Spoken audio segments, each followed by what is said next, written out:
Pandangan yang kedua ini adalah pandangan Sabellianisme. Nah, Sabellianisme ini adalah nama yang diambil dari pencetusnya, yakni Sabellius, seorang teolog abad yang ketiga. Ya, nah pandangan ini juga disebut dengan nama-nama yang lain, misalnya dengan modalisme atau juga oneness Pentakostal. Ya, nah ini ya saya kira sudah cukup banyak kita yang tahu karena pemegang pahamnya orang seperti Pak Joshua Tew ya, dan juga beberapa yang lain. Nah, mau diakui atau tidak seperti Pak Joshua Tew itu, saya bukan Sabellian ya. Saya ini pandangan Alkitab yang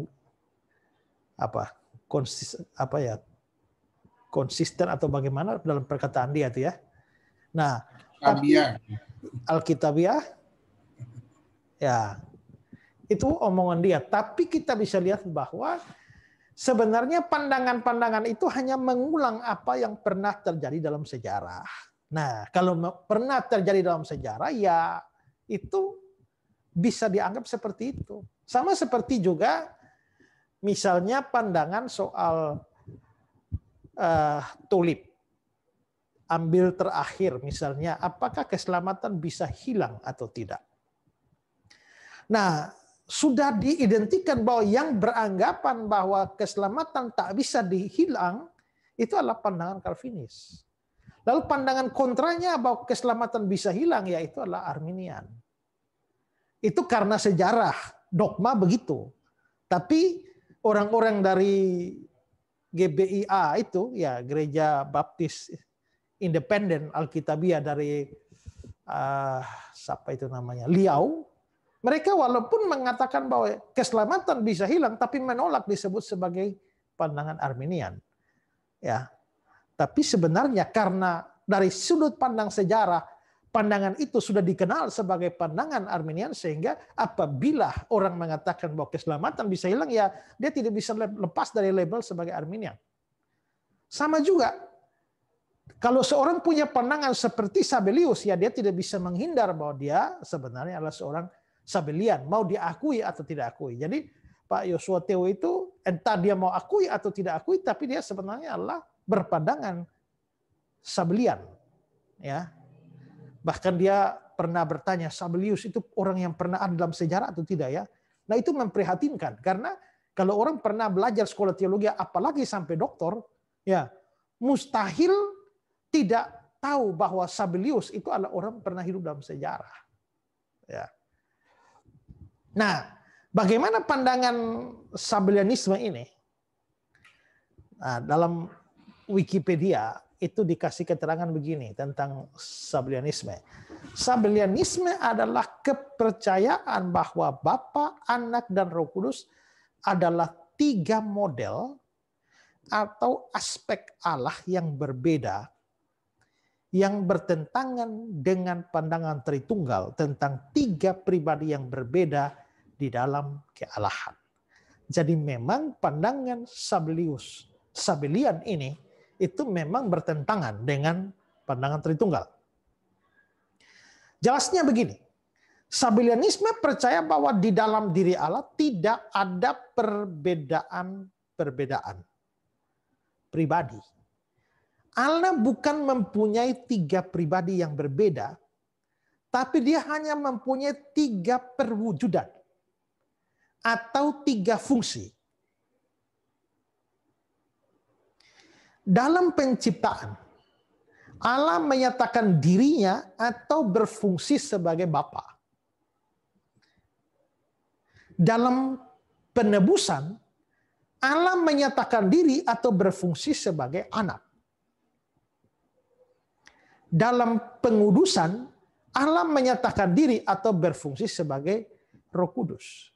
Jadi, Bapa, Anak, Roh Kudus itu bukan pribadi-pribadi, itu hanya bentuk perwujudan atau fungsi kealahan saja. Ya.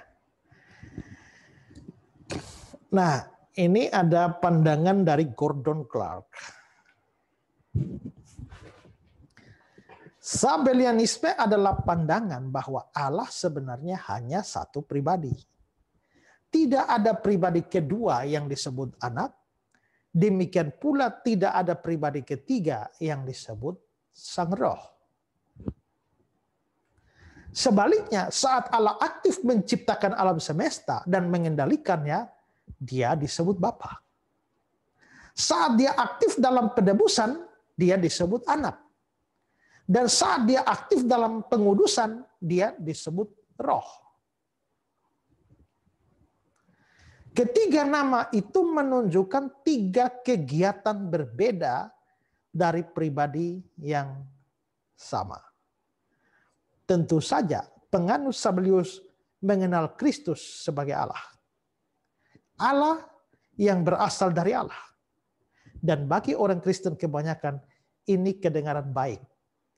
Tapi anak hanyalah dianggap nama salah satu dari ketiga kegiatan Allah. Perhatikan kalimat ini ya.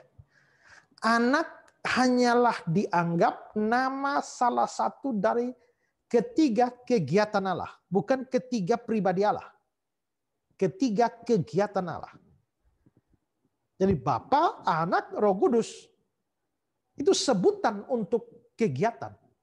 Sebutan untuk fungsi, untuk perwujudan Allah. Nah, pandangan ini juga berkata bahwa di dalam Kristus, Allah Bapa sendirilah yang berinkarnasi sebagai anak dan menderita. Karena kalau itu satu pribadi, ya berarti yang datang ke dalam dunia ya Bapa juga. Dan berarti yang naik di atas kayu salib ya Bapa juga, yang menderita ya Bapa juga. Karena itulah pandangan ini juga disebut sebagai patripasianisme. Ya, patripasianisme. Oke, ada seorang yang juga berpandangan Sabellian. Namanya Cantana Jusman. Dia bilang begini. Pribadi anak sama dengan pribadi Bapa. Sama dengan pribadi Roh Kudus.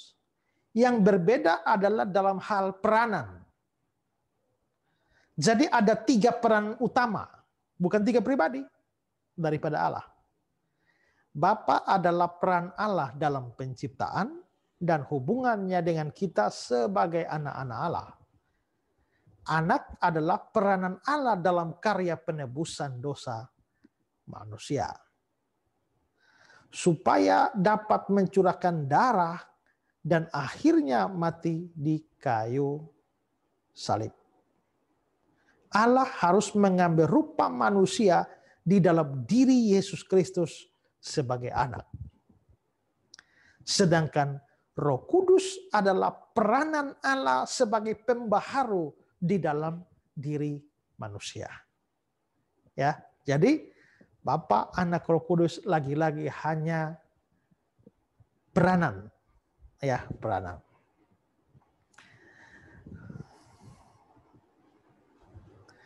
Lalu masih Cantana Jusman. Orang-orang yang tidak mengetahui atau tidak mengerti keesaan Allah menyebut penganut pengajaran keesaan sebagai orang-orang yang percaya kepada Yesus saja. Makanya disebut Jesus only. Mereka mengklaim bahwa penganut pengajaran keesaan tidak percaya kepada Bapa dan Roh Kudus. Tetapi sesungguhnya para penganut keesaan percaya akan Bapa dan Roh Kudus. Tetapi bukan sebagai pribadi yang berbeda dari Allah. Tetapi sebagai dua peranan yang lain daripada satu-satunya Allah yang patut disembah. Ya. Nah, itu kira-kira gambaran atau pandangan dari Sabellian.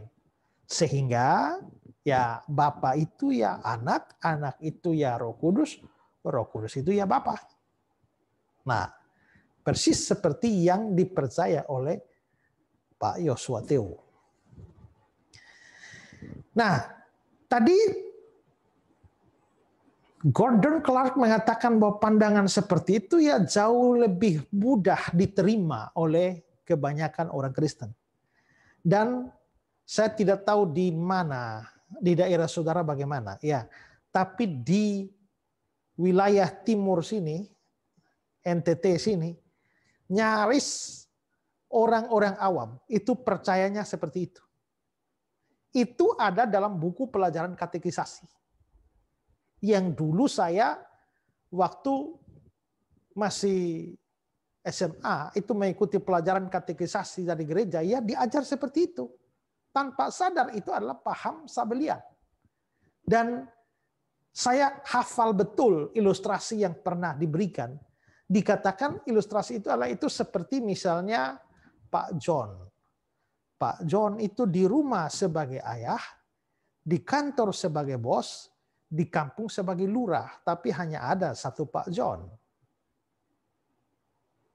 Ya, ayah, bos, lurah itu bukan pribadi berbeda. Pribadinya hanya satu, yaitu John. Ya, tapi peranannya, fungsinya, jabatannya sebagai ayah, bos, dan lurah. Nah, itu kira-kira ringkasnya pandangan Sabellius itu seperti itu. Nah, bagaimana kita menilai ini? Ini pandangan yang cacat, teologis, dan ada kelemahan dari ilustrasi semacam ini ya. Sekarang ayah, bos, lurah itu kan 3 jabatan saja. Fungsi daripada Allah. Saudara perhatikan ayah, bos, lurah. Ada 3 ya.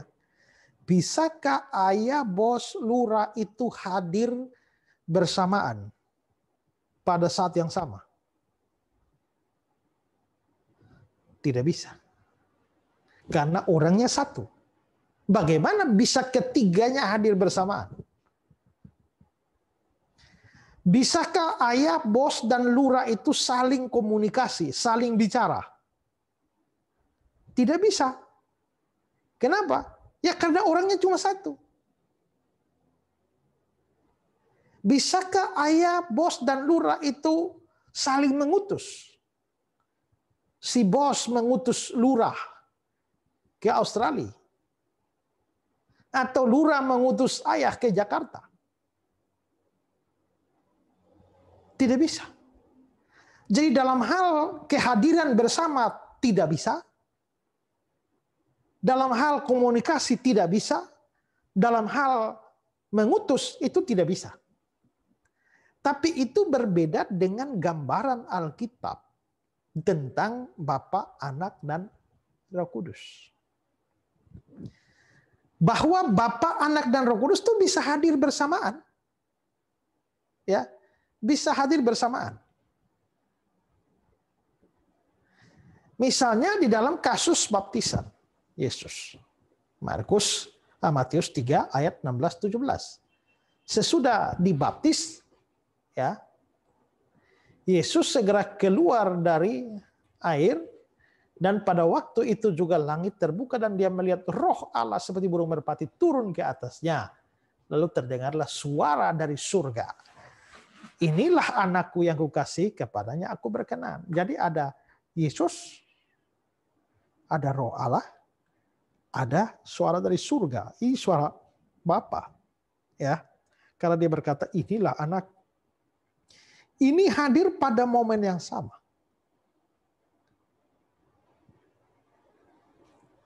Nah, bagaimana orang Sabellian, bagaimana Yosua Teu yang menganggap bahwa Bapa itu sama dengan Yesus, ya Yesus itu Roh Kudus.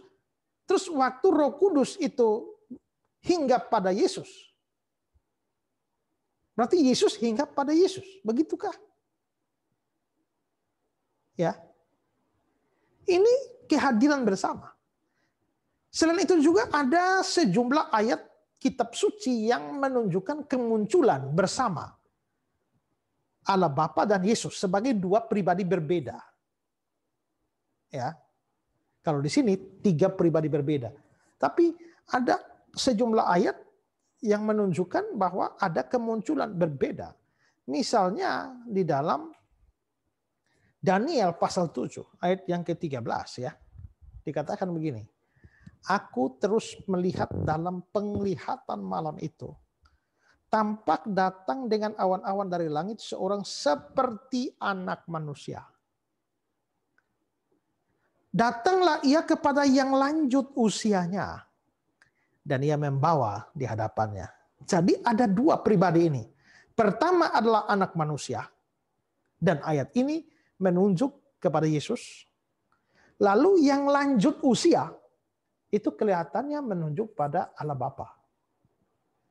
Berarti ada dua pribadi berbeda yang muncul bersamaan.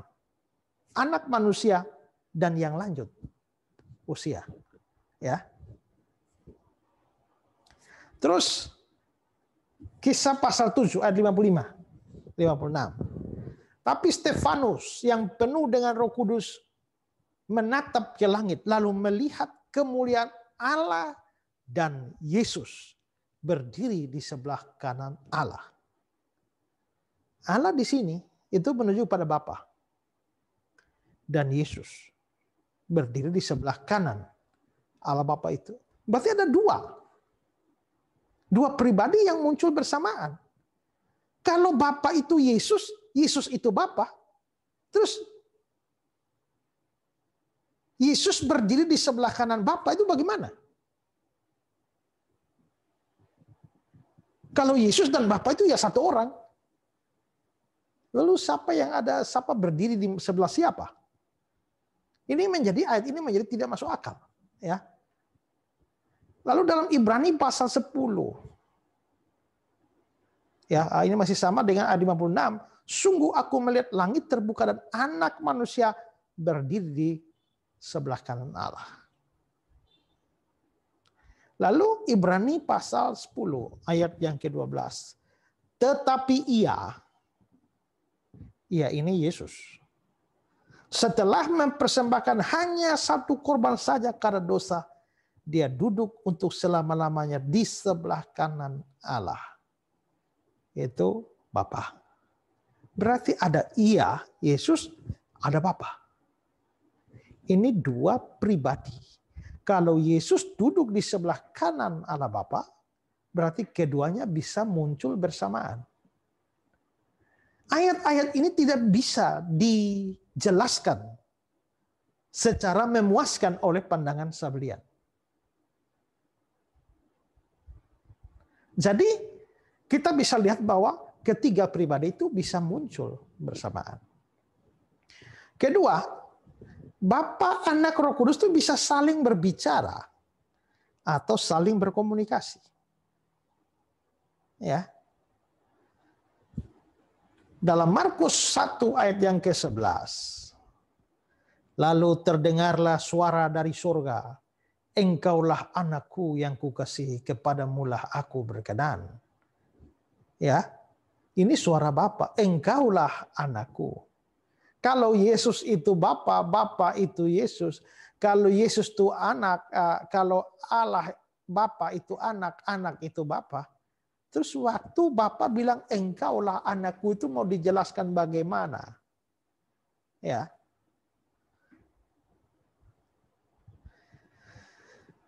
Yohanes 11 ayat 41. Maka mereka mengangkat batu itu. Lalu Yesus menengadah ke atas dan berkata, Bapa, aku mengucap syukur kepadamu. Karena engkau mendengar aku. Kalau Bapa itu Yesus, Yesus itu Bapa, siapa mendengar siapa? Tadi kita mendapati bahwa Bapa bicara kepada anak. Sekarang anak bicara kepada Bapa. Ya. Anak bicara kepada Bapa. Lalu kita juga melihat di dalam Roma pasal 8 ayat 26. Demikian juga Roh membantu kita dalam kelemahan kita. Sebab kita tahu bagaimana sebenarnya harus berdoa. Tapi Roh sendiri berdoa untuk kita kepada Allah dengan keluhan-keluhan yang tak terucapkan. Roh sendiri, Roh Kudus, berdoa untuk kita kepada Allah. Berarti Roh berbicara dengan Allah Bapa. Maka terlihat bahwa ada komunikasi, ada pembicaraan antar pribadi. Ya nanti juga sama dengan Eli Eli lama sabatani itu. Ya Bapa, mengapa engkau meninggalkan aku? Allahku, mengapa engkau meninggalkan aku? Ngomong siapa meninggalkan siapa? Lalu ngomong dengan siapa? Itu tidak bisa terjadi kalau tidak ada, kalau yang lain itu bukan pribadi. Yang berbeda. Makanya saya tahu di mana ya, ada yang bertanya, ya bilang, mengapa? Oh ya, kemarin saya sempat ngajar satu kelas, ada yang bertanya, orang Islam selalu bertanya, bilang Yesus itu Allah, adalah Allah. Terus Yesus berdoa. Kepada siapa Yesus berdoa? Apakah dia berdoa pada diri sendiri? Justru itulah persoalannya kalau kita memegang paham Sabellian. Pada waktu Yesus berdoa pada siapa? Berarti berdoa pada diri sendiri dong. Tapi kalau dengan paham Tritunggal, yang standar bahwa Bapa, Anak, Roh Kudus adalah pribadi berbeda, ya maka kita bisa memahami itu, bahwa itu bukan bicara pada diri sendiri, tapi bicara pada pribadi yang lain. Ya. Ketiga adalah Bapa, Anak, Roh Kudus itu bisa saling mengutus atau diutus. Dalam Galatia 4 ayat 4. Tapi setelah genap waktunya, Allah mengutus anaknya. Allah di sini Bapa. Bapa mengutus anaknya. Bapa utus anak. Yohanes 15. Jikalau penghibur yang akan kuutus dari Bapa. Berarti Roh Kudus diutus. Lalu dalam Galatia 4 ayat 6. Allah telah menyuruh roh anaknya ke dalam hati kita. Berarti Bapa mengutus Roh Kudus. Jadi Tritunggal itu bukan hanya 3 peranan dari satu pribadi, tapi itu benar-benar 3 pribadi karena 3 hal ini. Bisa hadir bersamaan, pertama. Kedua, bisa berkomunikasi, kedua. Ketiganya adalah bisa saling mengutus atau saling diutus. Ini 3 hal membuktikan bahwa Bapa, Anak, Roh Kudus bukan 3 peranan, 3 fungsi. Tapi betul-betul adalah 3 pribadi. Saudara masih ingat waktu kita membahas dasar Alkitabnya, bahwa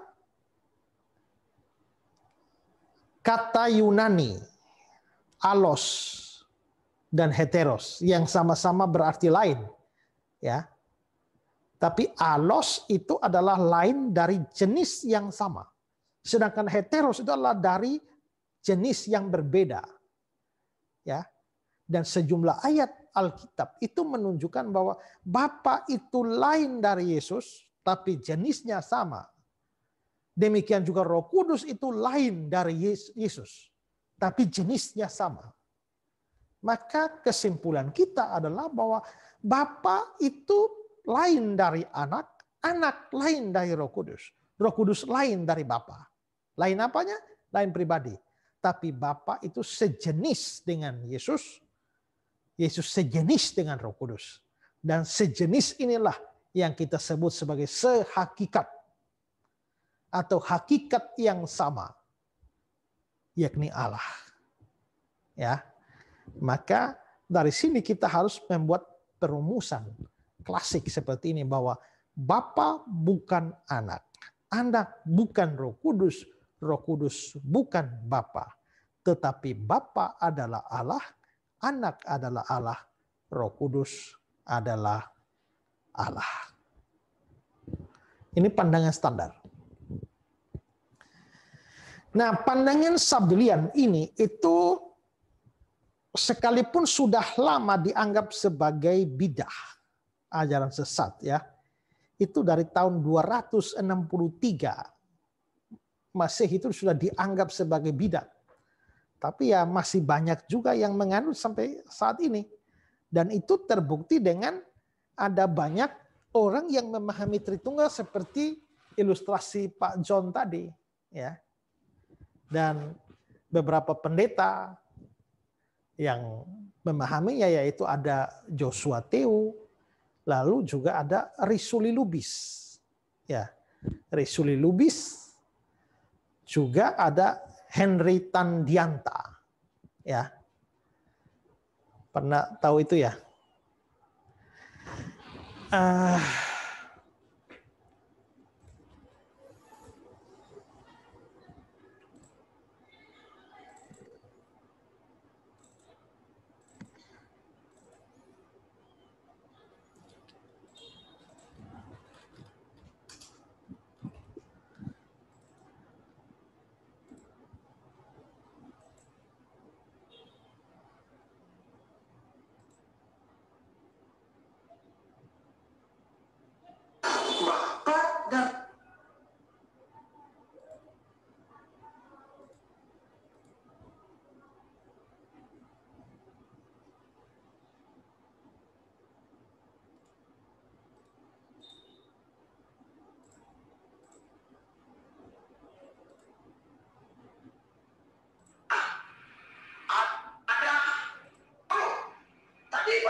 tahu namanya Yesus. Haleluya. Setelah dia menampakkan diri, barulah dia berkata, Yohanes 17 ayat 26, Bapa, namamu yang telah memberikan kepadaku. Jadi Bapa itu namanya Yesus. Bapa itu namanya Yesus. Bapa itu namanya Yesus. Saya mau tahuin dan Esa. Anda Pak. Tapi kita percaya Bapa, Anak, Roh. Haleluya. Tapi bukan Bapa beda, Yesus beda, Roh beda. Padi, ya padi. Beras, ya beras. Nasi, ya nasi. Ya kita makan apa? Nasi. Gak usah malam. Kau makan apa? Makan beras. Dari padi, sekarang nasi. Gak usah nasi aja lah. Yesus aja. Sekarang gitu. Saya tanya saudara, yang paling aman. Jawab benar ya. Sekarang, kalau misalnya ada orang percaya bahwa Allah itu 331.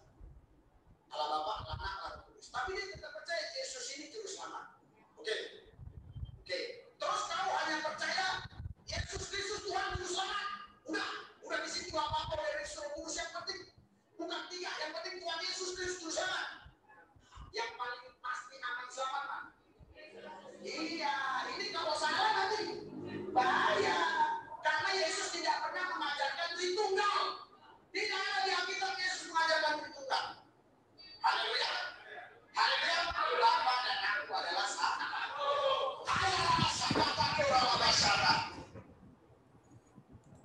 Nah, saudara lihat bahwa orang bisa berkhotbah dengan sangat meyakinkan semacam itu dan jemaat itu ya hanya haleluya penuh mulut saja.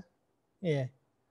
Tapi bagaimana nanti kita bisa melihat bahwa pandangan semacam itu kalau di-cross dengan banyak bagian Alkitab maka akan terlihat bahwa pandangannya sangat lemah. Ya. Nah orang itu, pendeta Risuli Lubis itu juga punya follower cukup banyak di YouTube ya. Tapi sayang kalau mempunyai pandangan seperti itu. Nah itu jelas pandangan yang menyimpang. Kali ini kita akan... Saya beri contoh lain, ada pendeta juga mempunyai pandangan Sabrianisme ya.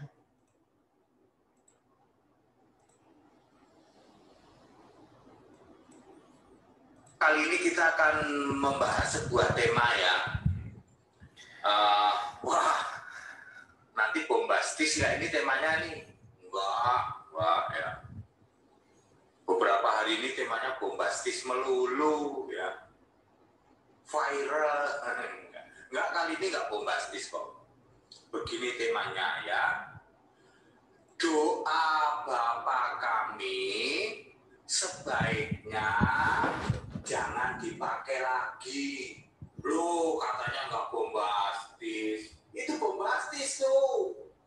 Doa Bapa kami sebaiknya jangan dipakai lagi. Loh, kenapa ya? Baik. Doa Bapa kami sebaiknya jangan dipakai lagi. Saudara, doa Bapa kami itu diajarkan oleh siapa? Oleh Yesus langsung. Pada waktu itu Yesus masih jadi manusia. Makanya Yesus nyuruhnya doa itu gini ya, Bapa kami dalam surga. Yesus saja juga berdoa kepada Bapa. Maka dia ngajarin, wahai murid-muridku, kalian kalau doanya gini, Bapa kami dalam surga dan seterusnya.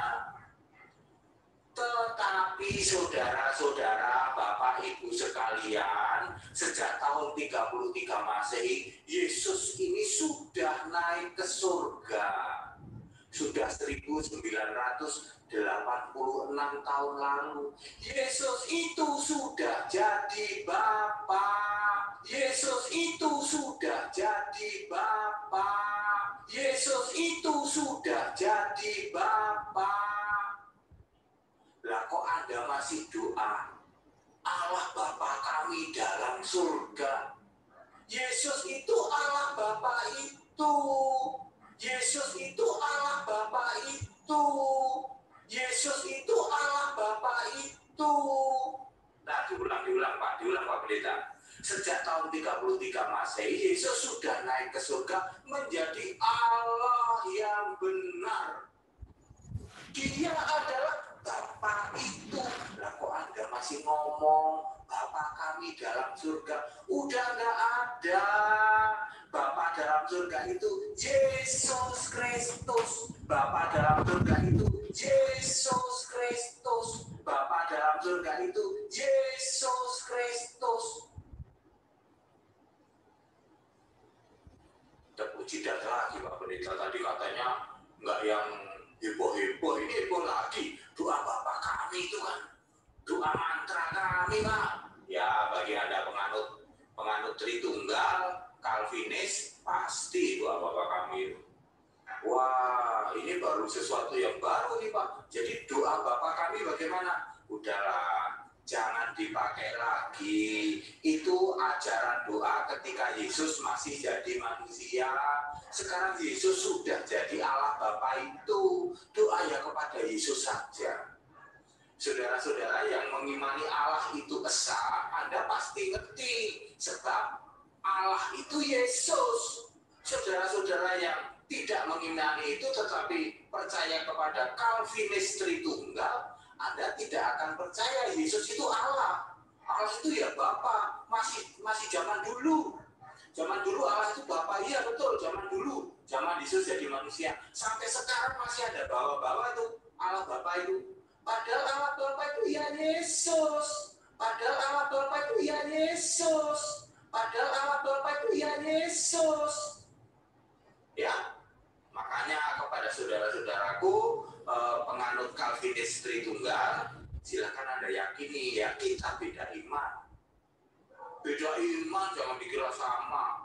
Oh jadi Kristen Tritunggal dengan Kristen Allah Esa beda iman, beda iman. Lalu Tritunggal tidak menganggap Yesus itu Allah kok. Ya, Yesus itu bukan Allah katanya. Ya, Allah itu Allah Bapa. Padahal Allah Bapa itu Yesus. Allah Bapa itu Yesus. Allah Bapa itu Yesus. Ya, zaman Nuh masih nyari-nyari Allah Bapa. Kagak ada Allah Bapa. Allah Bapa ya Yesus. Allah Bapa ya Yesus. Allah Bapa ya Yesus. Ini kebenaran Alkitab. Nggak mungkin Anda bisa bantah. Ya, itu termasuk fitnahan juga karena dia bilang yang percaya Tritunggal tidak percaya Yesus Allah. Lalu apa urusannya dengan Calvinis? Ya, non Calvinis juga percaya Tritunggal. Nah, jadi terlihat bahwa pendeta-pendeta seperti ini ya bikin problem, banyak bicara tapi sebenarnya pahamnya tidak benar atau pahamnya menyesatkan. Nah, saya membuat atau menunjukkan ketidakmasuk akalan dari pandangan seperti ini ya.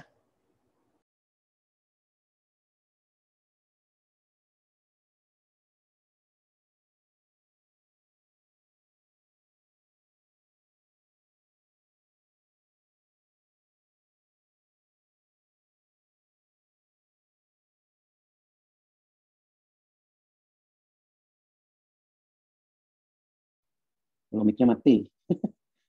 Esra, mic-nya mati.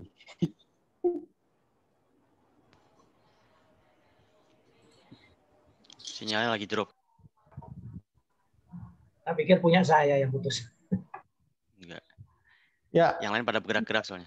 Nah, kita melihat saya menanggapi dan menunjukkan kemustahilan pandangan seperti ini. Ini atau pendeta ngawur ini orang ini atau pendeta ngawur ini berulang-ulang mengatakan Yesus yang naik ke surga itu Bapa. Yesus itu Bapa. Nah, kalau Yesus itu Bapa, Bapa itu Yesus, maka dia bilang tidak bisa dibantah. Kalau dibantah pasti hanya pakai teori-teori Calvinis, ya, atau juga tafsir-tafsir Calvinis, tidak bisa pakai ayat. Sekarang saya akan menunjukkan dari ayat Alkitab bahwa kalau Yesus itu adalah Bapa sendiri, Bapa itu adalah Yesus, maka ada sejumlah ayat Alkitab yang jadi aneh. Mau tahu ayatnya? saya kasih ayatnya. Banyak ayatnya. Misalnya 2 Korintus 11 ayat 31. 2 Korintus 11 ayat 31 ayatnya bilang begini. Allah yaitu Bapa dari Yesus Tuhan kita yang terpuji selama-lamanya dan seterusnya. Allah yaitu Bapa dari Yesus. Jadi Allah itu Bapa dari Yesus. Kalau Bapa itu Yesus, Yesus itu Bapa. Artinya bahwa Yesus itu adalah Bapa dari Yesus. Kan jadi gila. Mau ayat lagi? Boleh. Galatia pasal 1 ayat 1. Galatia 1 ayat 1. Dari Paulus seorang rasul, bukan karena manusia, juga bukan oleh seorang manusia, melainkan oleh Yesus Kristus dan Allah Bapa. Oleh Yesus Kristus dan Allah Bapa, tetapi ada 2 pribadi. Yang pertama itu Yesus Kristus, dan yang kedua itu adalah Allah Bapa. Kalau Allah Bapa itu adalah Yesus Kristus, kalau begitu, mengapa Paulus di sini menulis pakai dan Yesus Kristus dan Allah Bapa? Berarti kalau Yesus Allah Bapa, berarti Yesus Kristus dan Yesus Kristus. Jadi aneh ayatnya. Paulus yang bilang atau pendeta ini yang bilang? Mau ayat lagi? Boleh. Efesus 1 ayat 2. Kasih karunia dan damai sejahtera dari Allah Bapa kita dan dari Tuhan Yesus. Itu formula doa berkat. Banyak di dalam surat-surat, ya, bahwa kasih karunia dari Allah Bapa dan dari Tuhan Yesus. Berarti pertama ada Allah Bapa, kedua ada Tuhan Yesus. Kalau Yesus itu adalah Bapa, ngapain Paulus ngomong 2 kali? Kalau Yesus itu adalah Bapa, maka ayatnya menjadi kasih karunia dan damai sejahtera dari Yesus Kristus atau dari Tuhan Yesus dan dari Tuhan Yesus. Kok aneh? Mau ayat lagi? Boleh. Kolose 3 ayat 17. Dan segala sesuatu yang kami lakukan dengan perkataan atau perbuatan, lakukanlah semua itu dalam nama Tuhan Yesus sambil mengucap syukur oleh Dia kepada Allah Bapa kita. Mengucap syukur oleh Dia, oleh Yesus kepada Bapa kita. Nah, kalau Yesus itu adalah Bapa, mengucap syukur oleh Yesus kepada Yesus. Jadi amin. Oh, ayat lagi boleh. 1 Tesalonika 1 ayat 1. Dari Paulus, Silvanus, dan Timotius kepada jemaat orang-orang Tesalonika yang di dalam Allah Bapa dan di dalam Tuhan Yesus. Di dalam Allah Bapa dan di dalam Yesus Kristus. Jadi apa di dalam 2 pribadi? Allah Bapa dan Yesus Kristus. Kalau Yesus itu adalah Bapa, ngapain harus ngomong 2 kali? Mau lagi? Boleh. 2 Petrus 1 ayat 17.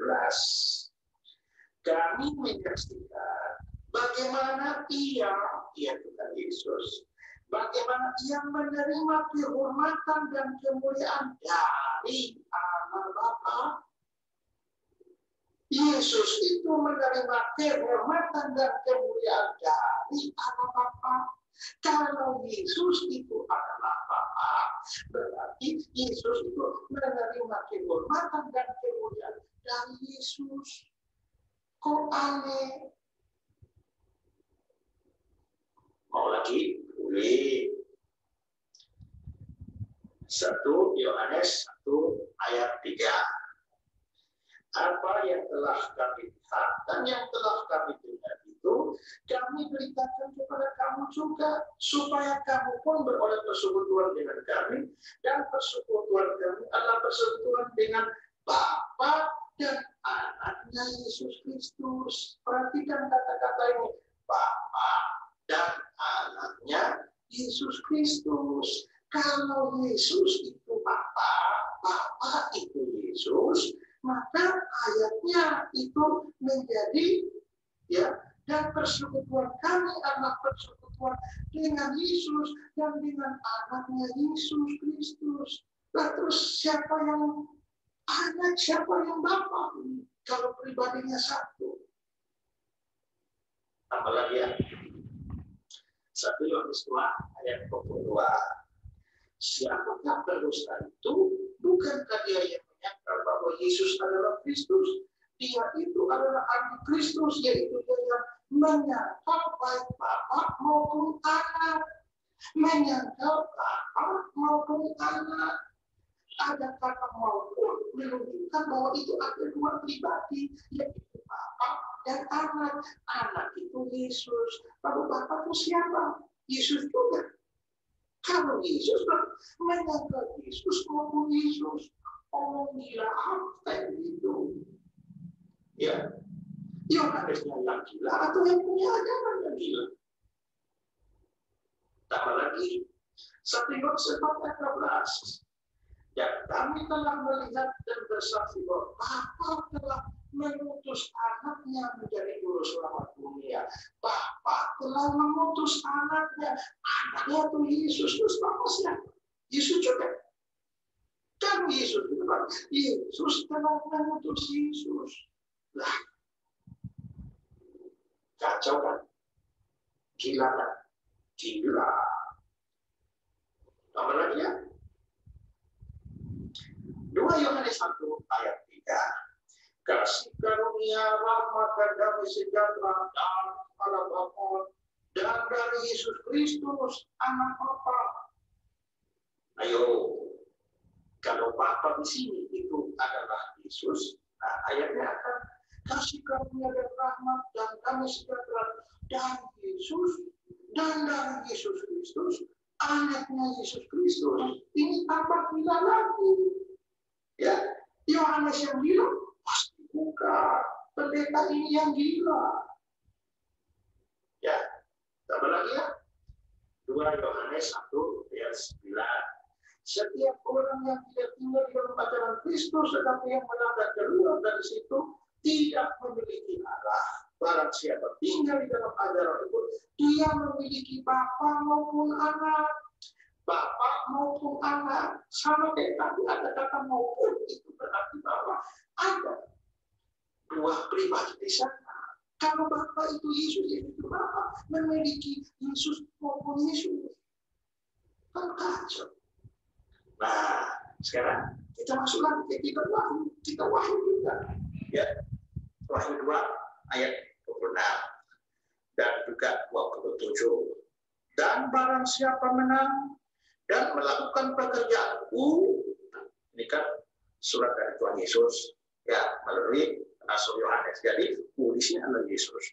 Dan barang siapa menang dan melakukan pekerjaanku sampai kesudahannya, kepadanya akan kukaruniakan kuasa atas bangsa-bangsa. Dan dia akan memerintah mereka dengan tongkat besi. Mereka akan diremukkan seperti tembikar tukang periuk, sama seperti yang ku terima. Itu Yesus. Ku terima dari Bapakku.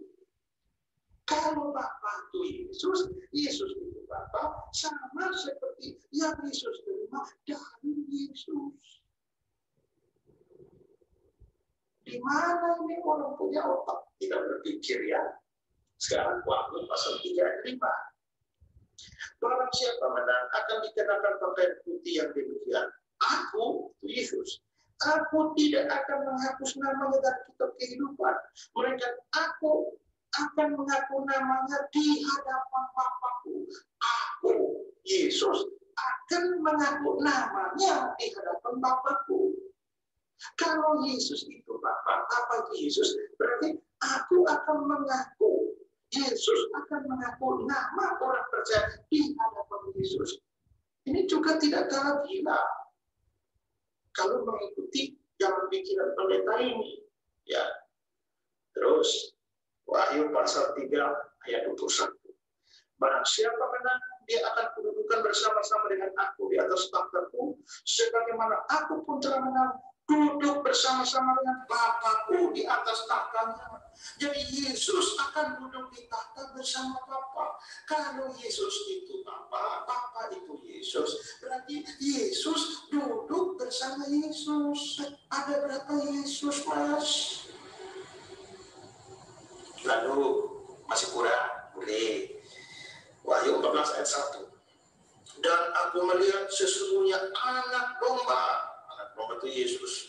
Anak domba berdiri di Bukit Sion dan bersama-sama dengan dia, bersama-sama dengan Yesus, 144.000 orang, dan di dalam mereka tertulis namanya, nama Yesus dan nama Bapaknya.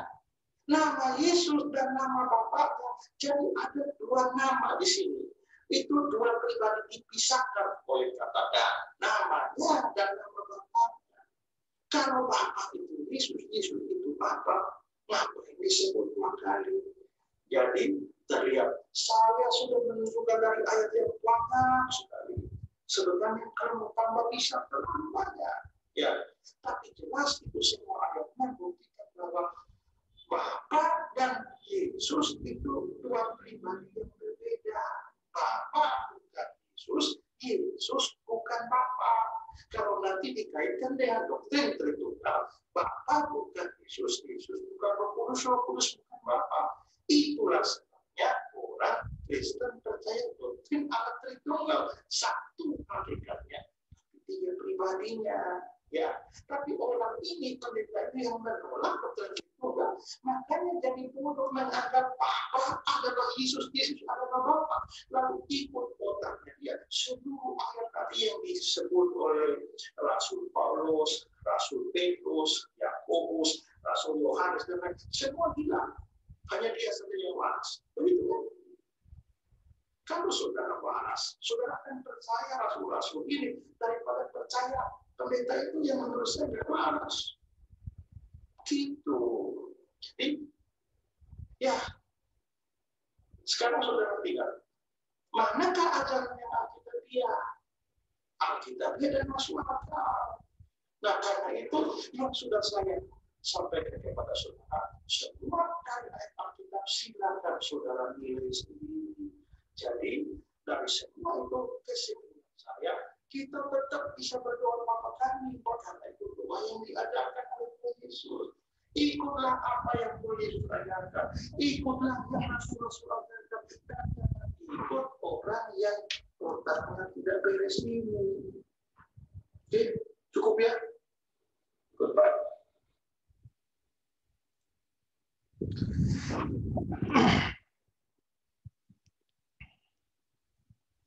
Ya, jadi terlihat bahwa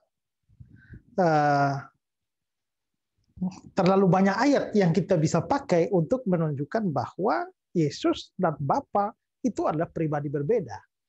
Juga nanti kalau saudara lihat video saya tanggapi si Yosua Teu, saya juga menunjukkan bahwa Yesus dan Roh Kudus itu adalah pribadi berbeda. Jadi adalah kalau studi Alkitab secara mendalam, maka tidak mungkin orang jatuh kepada Sabellianisme.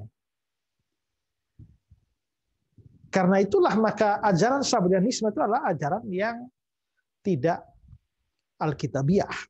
Nah itu ada Yosua Teu, ada Resule Lubis, ada Henry Dianta, juga ada Cantana Jusman yang tadi saya sudah kutip itu. Tapi juga Cantana Jusman itu mempunyai pandangan, ya dia bilang begini. Di bawah ini adalah beberapa pertanyaan yang tidak dapat dijawab secara memuaskan dan alkitabiah oleh penganut paham Tritunggal. Pertama, jika memang Bapa dan Anak berbeda pribadi, bagaimana menjelaskan perkataan Tuhan Yesus dalam Yohanes 10:30, aku dan Bapa adalah satu? Bagaimana mungkin seorang anak yang lahir atau seorang putra yang diberikan untuk kita disebut juga Bapa yang kekal. Yesaya 9 ayat 5. Jika pribadi anak dan pribadi Bapa berbeda. 3. Jika Bapa dan Roh Kudus berbeda pribadi, bagaimana mungkin Yesus Kristus disebut sebagai anak Allah? Lukas 1:30, sekaligus juga anak Roh Kudus, Matius 1 ayat 20. Penganut paham Tritunggal tidak dapat menjawab pertanyaan-pertanyaan di atas secara memuaskan dan alkitabiah.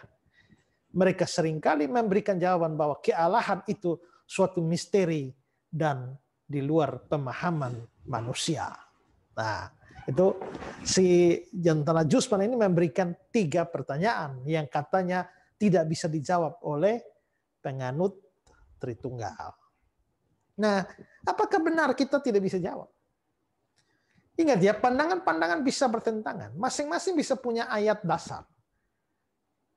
Tapi pandangan yang benar adalah yang mampu mempertahankan posisinya dan juga menunjukkan posisi lawan itu lemah atau tidak benar. Nah, saya sudah menjelaskan bahwa posisi lawan itu menjadi tidak masuk akal dengan sejumlah ayat yang tadi begitu banyak. Tapi sekarang bagaimana kita menjawab pertanyaan Jantana Jusman ini? Kita lihat pertanyaan dia ya.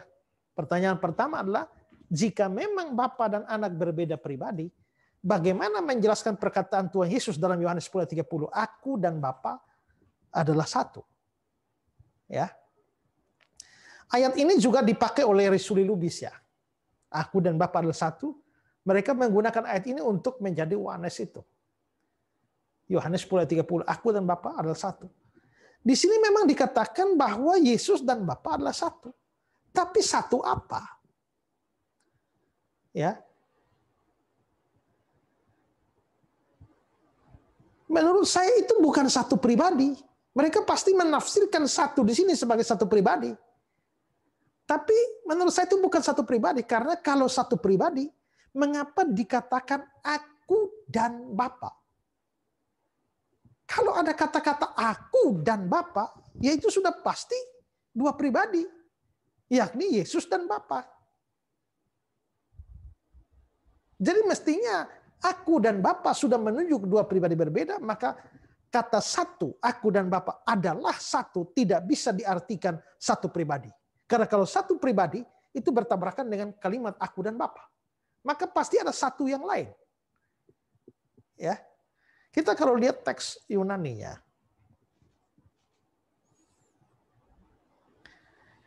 Ego kai hopater hen esmen. Nah, di sini kata menarik di sini adalah ini, kata esmen. Ya. Perhatikan kata ganti yang saya beri kotak merah itu di bagian, yaitu esmen itu ada keterangan bentuk di bagian bawah. Ya. Itu ada 1P ini. Perhatikan ada 1P. 1P itu artinya orang pertama plural. Orang pertama jamak. Kalau orang pertama jamak itu berarti we. Ya. Karena itu bahasa Inggrisnya menggunakan to be are. Bukan M seandainya tidak bentuk jamak. Makanya dibilang, ya, I and the Father ya, are one. Kalau dia tunggal, dia mestinya adalah M. Tapi ternyata menggunakan to be are. Kenapa? Karena memang itu jamak. Nah, William Seth itu mengutip kata-kata Athanasius dalam hal ini. Lalu berkata, seandainya Bapa dan Anak bukan 2 pribadi, Anak tidak akan berkata, I and the Father are one. Tapi M1. Itu dari sisi tata bahasanya. Dengan cara yang hampir sama, Agustinus berkata bahwa para pengikut Sablianisme pasti membaca teks itu demikian. I and my Father is one. Bukannya are one. Penggunaan kata ganti bentuk jamak di dalam ayat ini jelas menunjukkan ada lebih dari 1 pribadi. Makanya jamak. Jadi Bapa dan Yesus tidak bisa 1 pribadi. melainkan dua pribadi. Makanya jamak. Itu jawabannya begitu. Jadi satunya pasti bukan satu pribadi. Satu apa? Ya, itu mendukung doktrin Tritunggal bahwa ada dua pribadi tapi satu, pasti satu hakikat. Orang saksi Yehova itu menganggap itu satu tujuan. Tapi aneh setelah ayat itu gara-gara Yesus bilang aku dan Bapa satu, orang Yahudi kan mau bunuh dia. Apakah hanya mengatakan aku dan Bapa satu tujuan itu dianggap menghujat Allah yang layak untuk dihukum mati? Tidak. Mereka memahami ayat itu sebagai pernyataan kesatuan hakikat. Dan dengan demikian menyatakan diri sebagai Allah. Dan itu adalah hujatan menurut pandangan orang Yahudi. Makanya dia hendak dibunuh oleh mereka. Ya, si Cantala Jusman bilang kita nggak bisa jawab. Padahal jawabnya gampang saja itu ya. Pertanyaan kedua. Bagaimana mungkin seorang anak yang lahir atau seorang putra yang diberikan untuk kita disebut juga Bapa yang kekal? Yesaya 9 ayat 5. Jika pribadi anak dan pribadi Bapa itu berbeda. Ya. Yesaya 9 ayat 5. Sebab seorang anak telah lahir untuk kita, namanya disebut Bapa yang kekal. Nah, karena anak yang lahir atau putra yang diberikan untuk kita, Yesus, disebut Bapa yang kekal, apakah berarti Yesus itu adalah pribadi yang sama dengan Bapa seperti Sabilian? Katakan, sama sekali tidak. Ya. Charles Spurgeon mengatakan Mesias di sini tidak disebut Bapa untuk mengacaukan dengan Dia yang disebut Bapa. Nama yang benar dari Tuhan kita berkenaan dengan keilahian bukan Bapa, tapi anak. Biarlah kita berhati-hati terhadap kekacauan. Anak bukan Bapa. Dan Bapa bukanlah anak. Dan sekalipun mereka adalah satu Allah. Secara hakiki dan kekal. Karena selama-lamanya adalah satu dan tak terbagi-bagi. Tapi perbedaan pribadi harus tetap dipercaya dan diperhatikan. Lalu ada Albert Barnes.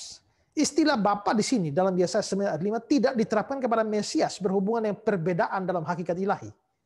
Karena dalam kitab suci kata itu secara seragam diterapkan pada pribadi pertama. Kata Bapa itu pada pribadi pertama. Bukan kepada pribadi kedua dari Tritunggal. Kalau begitu mengapa Yesus disebut dengan istilah Bapa? Nah, ini seperti yang sudah pernah saya jelaskan. Ya, bahwa kata Bapa yang kekal, Eternal Father atau Everlasting Father dalam ayat itu terjemahannya tidak tepat. Kata Ibraninya adalah afiat. Bapa. Afiat, Bapa kekal. Dan kata afi itu ada dalam bentuk the construct state. Dari kata af. Sehingga afiat.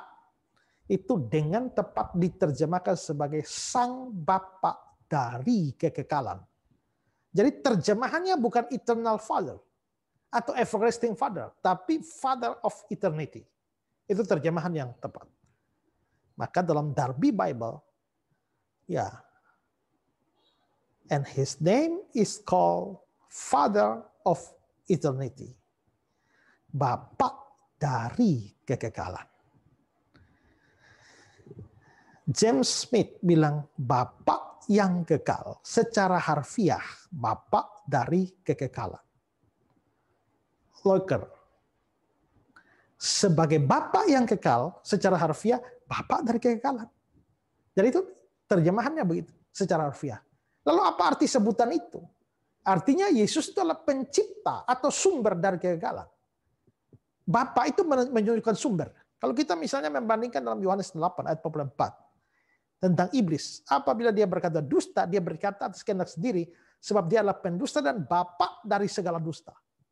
Apa artinya iblis bapa dari segala dusta? Ya berarti segala dusta bersumber dari dia. Kalau kita banding Ibrani 12 ayat yang ke-9, bukankah kita harus lebih taat kepada Bapa segala roh? Apa artinya Bapa segala roh? Artinya segala roh berasal dari dia. Dia sumber dari segala roh. Maka kalau Yesus disebut sebagai Bapa kekekalan, maka kekekalan itu bersumber dari Yesus. Ya, ini seperti pernah saya bilang, kalau Pak Harto itu disebut Bapak Pembangunan, Karena pembangunan Indonesia berasal dari Pak Harto.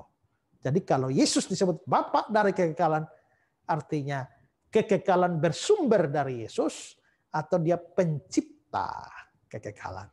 Seperti komentar dari Warren Wiersbe. Bapa dari kekekalan merupakan suatu terjemahan yang lebih baik. Di antara orang-orang Yahudi, kata Bapa berarti yang memulai atau sumber. Sebagai contoh, iblis adalah bapa atau yang memulai dusta-dusta. Dalam Yohanes 8:44. Jadi makna Bapa yang kekal adalah Yesus pencipta sumber kekekalan. Bukan berarti Yesus itu adalah Bapa atau pribadi yang sama dengan pribadi Bapa. Tidak. Karena itulah maka menafsirkan Yesaya 9 ayat 5 menunjukkan Yesus adalah Bapa, Bapa adalah Yesus. Nah itu penelitian teks yang tidak mendalam. Ya. Pertanyaan kedua dari Cantana Jusman sudah dijawab. Lalu dia punya pertanyaan ketiga. Jika Bapa dan Roh Kudus berbeda pribadi, bagaimana mungkin Yesus Kristus disebut sebagai anak Allah? Lukas 1 ayat 32. Sekaligus juga anak Roh Kudus. Nah ini mengherankan karena orang ini mengatakan Yesus anak Roh Kudus. Lalu dia berikan ayat Matius 1 ayat 20. Kalau kita lihat Matius 1 ayat 20. Anak yang dalam kandungannya adalah dari Roh Kudus. Apakah kalimat ini? Anak yang dari dalam kandungannya adalah dari Roh Kudus berarti Yesus adalah anaknya Roh Kudus? Sama sekali tidak. Tidak ada satu bagian Alkitab lain yang pernah menyatakan bahwa Yesus adalah anaknya Roh Kudus. Maksud dari kata-kata ini hanyalah bahwa Maria bisa hamil karena kuasa dan mujizat yang diciptakan oleh Roh Kudus di dalam rahimnya Maria. Itu saja maksudnya. Seperti kata Pendeta Budi Asali, Maria mengandung dari Roh Kudus.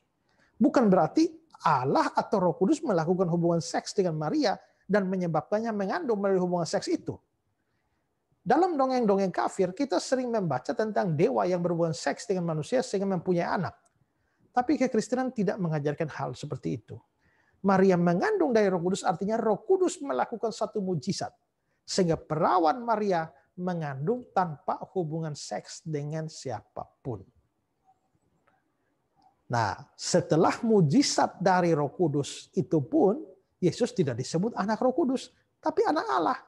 Ya, jawab malaikat para penanya, Roh Kudus akan turun atasmu. Sebab itu anak yang kau lahirkan akan disebut anak Allah. Allah itu Allah Bapa, bukan anak Roh Kudus. Jadi adalah salah kalau dia menganggap Yesus juga anak Roh Kudus. Jadi 3 jawaban, 3 pertanyaan dari Cantana Jusman untuk menolak atau mendukung Sabellianisme dan menolak Tritunggal itu sudah terjawab. Ya. Ini makin meneguhkan bahwa Sabellianisme ini adalah ajaran yang tidak alkitabiah. Sebagai tambahan, mungkin menarik untuk kita mengamati bagaimana, tadi saya kutip Gordon Clark ya, bagaimana Gordon Clark menanggapi paham Sabellian ini. Gordon Clark bilang begini, salah satu bukti perjanjian baru yang menunjukkan bahwa Allah bukan satu pribadi adalah rumusan baptisan. Dalam Matius 28 ayat 19. Baptislah mereka dalam nama Bapa dan Anak dan Roh Kudus. Roma 6 ayat 3 dan Galatia 3 ayat 27 menggunakan Kristus saja tanpa menyebutkan Bapa atau Roh Kudus. Maksudnya dibaptis dalam nama Yesus. Tidak Bapa, tidak Roh Kudus. Kedua referensi terakhir tidak sesuai dengan Sabellianisme. Karena tidak masuk akal untuk membaptis ke dalam satu fungsi dari satu pribadi yang memiliki 3 fungsi. Ingat ya, kan Sabellian berkata bahwa Bapa itu fungsi, Anak itu fungsi, Roh Kudus itu fungsi. Jadi itu hanya 3 fungsi dari satu pribadi. Karena itu tidak masuk akal untuk membaptis ke dalam satu fungsi dari satu pribadi yang memiliki 3 fungsi. Kalau hanya membaptis dalam nama Yesus, itu kan Yesus berarti satu fungsi saja. Anak itu satu fungsi. Bagaimana hanya membaptis ke dalam satu fungsi? Padahal pribadi itu memiliki 3 fungsi. Ikut pahamnya Sabellian ya. Terus, terkait dengan rumusan Trinitarian kita bisa bertanya, jika Bapa adalah satu fungsi, Anak dan Roh Kudus juga fungsi, lalu apa fungsi dari ketiga fungsi ini? Menurut interpretasi pengikut Sabellius, dalam ayat-ayat itu tidak menyebutkan tentang pribadi ilahi. Jadi rumusan baptisan pengikut Sabellius akan berbunyi kira-kira seperti ini. Aku membaptis engkau di dalam nama penciptaan, fungsi Bapa, penebusan, fungsi Anak, dan pengudusan, fungsi Roh Kudus. Jelas ini bukan rumusan Kristen. Dan rumusan ini juga tidak akan sesuai dengan Sabellianisme.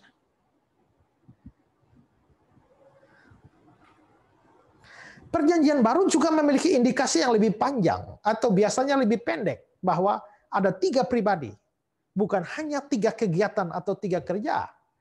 Salah satu yang terpanjang adalah doa keimaman Yesus dalam Yohanes 17. Nah, jadi kan gini, Yesus kan berdoa kepada Bapa. Kalau Bapa, Anak, Roh Kudus itu hanya fungsi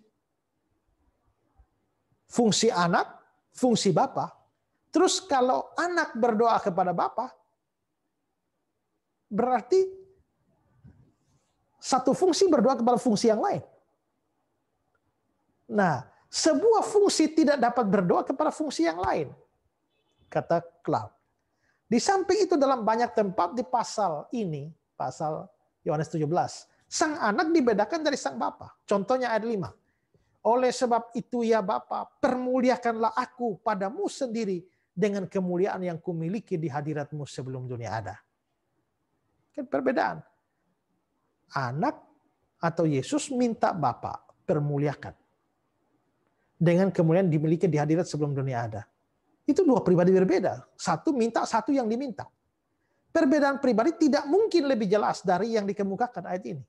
Atau di bawahnya di ayat 18 berbunyi, sama seperti engkau telah mengutus aku ke dalam dunia, demikian pula aku mengutus mereka ke dalam dunia. Fungsi tidak dapat mengutus fungsi. Ya, fungsi tidak dapat mengutus fungsi. Jadi adalah aneh paham Sabellianisme ini. Karena kita sudah melihat bahwa ini adalah paham yang tidak alkitabiah dan sesat. Maka rumusan ortodoks tetap rumusan yang terbaik. Bapa bukan Anak, Anak bukan Roh Kudus, Roh Kudus bukan Bapa, tapi Bapa adalah Allah, Anak adalah Allah, Roh Kudus adalah Allah.